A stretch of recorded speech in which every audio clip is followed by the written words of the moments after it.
Mr. Speaker, shelter is a human right, yet in Australia we have as many homeless people as there are voters in the electorate of Bradfield, more than 122,000, and it's trending in the wrong direction.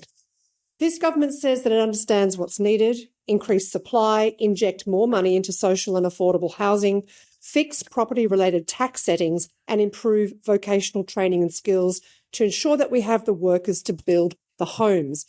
Those are good initiatives. But house prices keep rising, supply does not meet demand, dreams of home ownership grow ever more distant for new entrants, and homelessness grows. When it comes to supply, state and territory and local governments need to regulate for a larger proportion of what's built to be affordable. And through the National Housing Accord, the federal government is not just the power, but also the responsibility to make it so. The Commonwealth provides state, territory and local governments with $3.5 billion in payments to support the delivery of new homes towards its 1.2 million new homes target. The Albanese government needs to flex its muscle in the equation.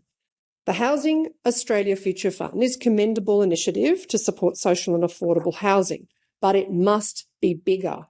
The $500 million it disperses in grants annually in the context of the Australian property market is not going to scratch the surface of this crisis. We need to find new ways to provide affordable shelter for everyone who wants or needs it.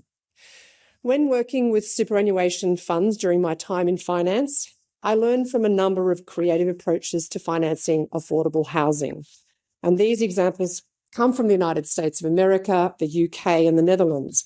And I'm also pleased to report that we have a few examples of creative solutions right here in Australia.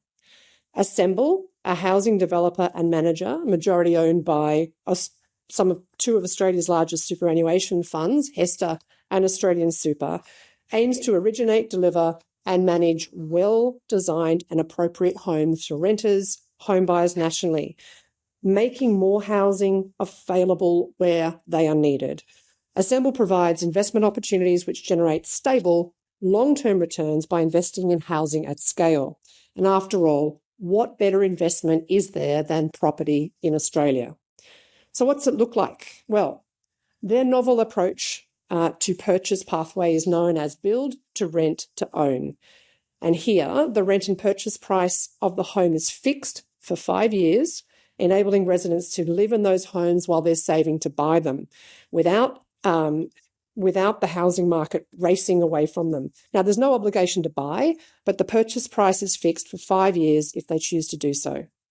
Assemble has completed 3 such projects in Melbourne, with more under construction.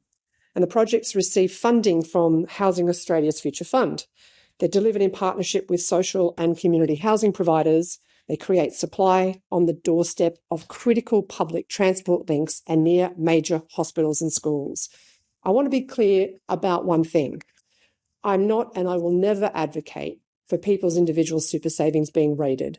Our superannuation is world-class and it should be used solely for the purpose for which it's created, to ensure that people have a dignified retirement. Rather, I'm suggesting that the $5 trillion in Australia's institutionally managed super funds, funds which are invested on behalf of the members, be available for investment in creative solutions to our complex problems, while still making strong risk-adjusted returns for members. Projects like Assemble's Build to Rent to Buy development are a win-win-win-win. A win for institutional super funds, which means a win for their members. It's a win for those struggling to get in to safe and secure housing. It's a win for communities who desperately need frontline workers, teachers, nurses and paramedics.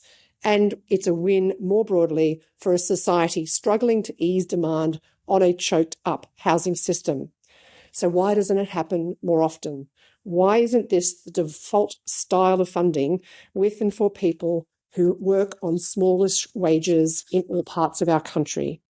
These are the kind of innovative and creative solutions that we desperately need to address our housing crisis, and I will be exploring and advocating for these types of solutions and others during my time in this place. There are so many ways that we can fix this problem if we have the energy and the courage for new avenues.